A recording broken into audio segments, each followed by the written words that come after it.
শুধরাবার সুযোগ দেয়া হচ্ছে, শুধরে যাও। মঞ্চে দাঁড়িয়ে একেবারে অন স্টেজ বলেছিলাম শুধরে যাওয়ার কথা, সুযোগও দেয়া হয়েছিল, কিন্তু সুযোগটাকে তো কাজে লাগাতেই পারেনি। তবে আমরা গ্রামের দিকে কিছু প্রাণীকে মুখে জাল দিয়ে রাখি যাতে তারা নোংরা কিছু মুখে না দেয়, কিন্তু তা সত্ত্বেও সেই সমস্ত প্রাণী মাঝে মধ্যেই নোংরা জঞ্জাল মুখে তুলে নেয়। নাম না করে দলত্যাগী দাপুটে নেতাকে বেনজির ভাষায় আক্রমণ নওশাদ সিদ্দিকীর। ভোটের আগেই তৃণমূল ছেড়ে ধুমধাম করে আইএসএফে যোগ দিয়েছিলেন ভাঙড়ের দাপুটে নেতা আরাবুল ইসলাম। ভেবেছিলেন হয়তো প্রার্থী হলে বিপুল ভোটে জিতবেন, কিন্তু সেই আশায় তো জল ঢেলেছে। ভোটে হারার পর কোথাও তাকে আর দেখা যায়নি। শেষমেশ শোনা যায় তিনি নাকি আইএসএফও ছেড়ে দিয়েছেন, আর জানিয়ে ব্যাপক শোরগোল পড়েছে। আর তিনি নাকি আইএসএফের বিরুদ্ধে একাধিক অভিযোগও করেছেন। সম্প্রতি বিধানসভায় এক সাংবাদিক সম্মেলন করেন আইএসএফ বিধায়ক নওশাদ সিদ্দিকী। সেখানে সাংবাদিকরা আরাবুল ইসলামের দল ছেড়ে প্রসঙ্গ তুলে তাকে প্রশ্ন করেন, আর সেই প্রশ্নের পরিপ্রেক্ষিতে নওশাদ বলেন তিনি দল ছেড়ে বেরিয়ে গিয়েছেন বলেই তার বিরুদ্ধে কথা বলবো না, তবে আমরা গ্রামের দিকে কিছু প্রাণীকে মুখে জাল দিয়ে রাখি যাতে তারা নোংরা কিছু মুখে না দেয়, কিন্তু তা সত্ত্বেও সেই সব প্রাণী মাঝে মধ্যেই নোংরা জঞ্জালে মুখ দেয়। যখন নেওয়া হয়েছিল তখনই বলেছিলাম তাকে শুধরাবার সুযোগ দেওয়া হচ্ছে, কিন্তু তিনি শুধরাননি। আসুন শোনাই নওশাদ সিদ্দিকীর বক্তব্য।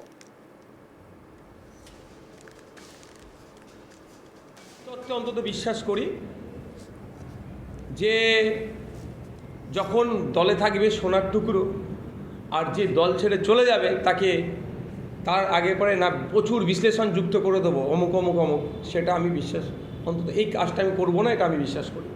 সুতরাং সে ছেড়ে গিয়েছে, একাধিক অভিযোগ রেখে ছেড়ে গিয়েছে। আমি একটা উদাহরণ দিয়ে এই কথাটা শেষ করব। আমি মনে করি না, সবাইকে সম্মান দিয়ে বলছি, যে আমাকে তিনি দল ছেড়ে বেরিয়ে গেছেন মানে তার নিয়ে অনেক কথা বলতে হবে, প্রশ্ন তুলেছেন বলে বলছি, মানে স্পেশাল আমি রিয়াকশান দিতাম না।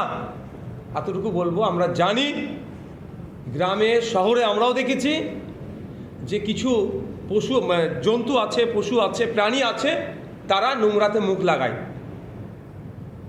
আমরা অনেক সময় সেই জন্তুগুলোকে, প্রাণীগুলোর মুখে জাল লাগিয়ে দিই যাতে এই নোংরাতে না মুখ দেয়।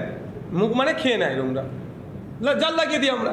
কিন্তু দেখবেন যদি ছেড়ে দিই, আবার জাল লাগিয়ে ছেড়ে দিই, ও খেতে না পারলেও ওখানে গিয়ে মুখ গুজে চেষ্টা করে। এতটুকুই আমি বলবো।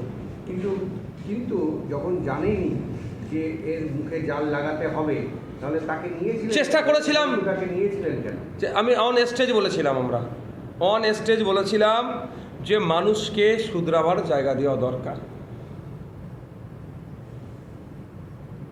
অন স্টেজ বলেছিলাম মানুষকে শুধরাবার জায়গা দেওয়া দরকার। এটা আমি 5 মাসের মধ্যে এমন কি হলো যে দল ছাড়তে হলো? সেটা আমার থেকে ভালো হচ্ছে যিনি দল ছেড়েছেন তাকে জিজ্ঞাসা করলে পাওয়া যাবে। মানে এটা কি আপনাদের সংশোধন করার চেষ্টা হচ্ছে, মানুষকে তো ভালো প্ল্যাটফর্ম দিতে হবে। এখন কি মনে হচ্ছে আমার ভুল হয়েছে? না দেখুন, আমি একবারের জন্য কথা বলবো না। আমি আবারও বলছি, কেউ আসলো যখন সোনার টুকরো হয়ে গেল, ছেড়ে যখন বেরিয়ে গেল, তাকে অমুক অমুক ভাষায় গালিগালাজ করা আমার দ্বারা হয় না।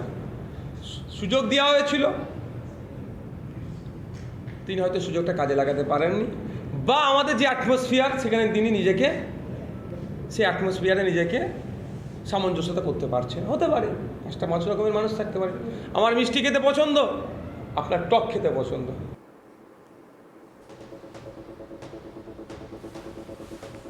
দেখুন, বিজেপি সরকারের তুলোধনা করে নওশাদ সিদ্দিকী বলেন 100 দিনেই হকারদের জীবন জীবিকা বিপন্ন করে তুলেছে এই বিজেপির সরকার।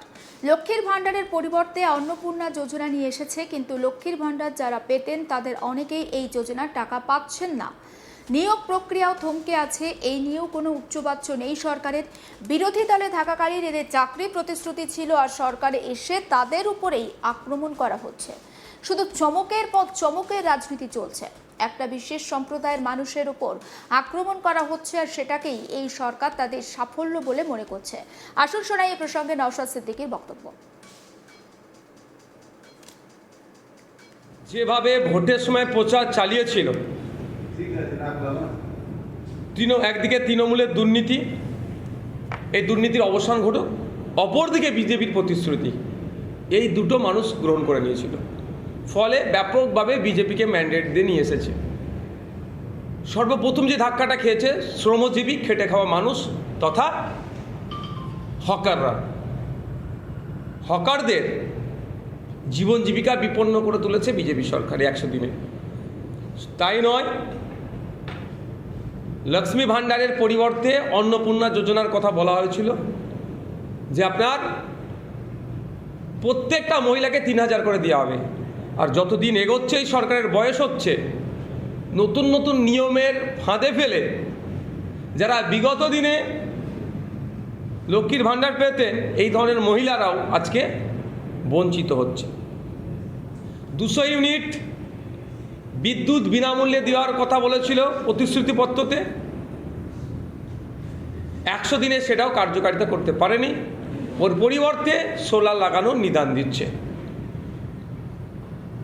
শুধু তাই নয়, বছরে যে 5 বছরে যে চাকরির টার্গেট রেখেছিল সম্ভবত 1 কোটি পার ইয়ার, তাহলে কত করে হচ্ছে? এবছরে বাজেটে 1 লক্ষ চাকরির কথা উল্লেখ করলো, এখনো পর্যন্ত সেইভাবে আমরা দেখতে পেলাম না। কোনো নোটিফিকেশন জারি করেছেন, অর্থাৎ এখানেও একটা ধোঁয়াশার মধ্যে থাকছে।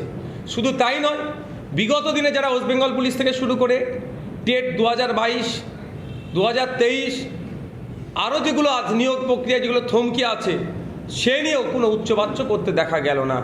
বিরোধী আসনে যখন বসেছিল বিজেপি, এই চাকরির পরীক্ষার্থীদেরকে নানান প্রতিশ্রুতি দিয়েছিলেন। তারাই আবার যখন প্রতিশ্রুতি পূরণে ব্যর্থ হয়েছে, প্রতিবাদে যখন নামছে, আবার পুলিশকে সেই বিগত সরকারের মতো এগিয়ে দিচ্ছে তাদের উপরে, তাদেরকে ধরে আটকানোর জন্য। শুধু তাই নয়, চমকের রাজনীতি চলছে। আর উন্নয়ন শুধু দেখানো হচ্ছে, বিশেষ এক সম্প্রদায়কে আক্রমণটাকে এদের উন্নয়ন বলে দেখানো হচ্ছে। 100 দিনের সরকার যথেষ্ট টাইম পেয়েছে, কিন্তু যেভাবে এগিয়ে যাওয়ার কথা ছিল বা যেভাবে প্রতিশ্রুতিপত্রতে তারা নিজেদেরকে এগিয়ে নিয়ে যাওয়ার কথা বলেছিল, সেই পূরণে ব্যর্থ। দেখুন, ভাঙড়ের আইএসএফ বিধায়ক নওশাদ সিদ্দিকী একাধিক বিষয় নিয়ে তিনি বিধানসভাতে একটি প্রেস মিট করেন এবং সেখান থেকে তিনি মুখ খুলেছেন। আমরা জানি যে আরাবুল ইসলাম তিনি কিন্তু এই বিধানসভা নির্বাচনের আগে আমরা দেখেছিলাম তিনি আইএসএফে যোগদান করেছিলেন, তাকে প্রার্থীও করা হয়েছিল আইএসএফের তরফে। তিনি ভেবেছিলেন হয়তো তিনি জয়লাভ করবেন, কিন্তু ভোটের ফল প্রকাশের পর দেখা যায় যে তিনি পরাজিত হয়েছেন। খুব সম্প্রতি আমরা জানি যে আরাবুল ইসলাম তিনি কিন্তু আইএসএফ ছেড়ে দিয়েছেন। সমগ্র বিষয়টা নিয়ে কিন্তু নিজের অভিমত ব্যক্ত করেছেন নওশাদ সিদ্দিকী। সমস্ত আপডেট পৌঁছে দেবো আপনাদের কাছে। নজর রাখুন আজ তাক বাংলায়, সাবস্ক্রাইব করতে ভুলবেন না।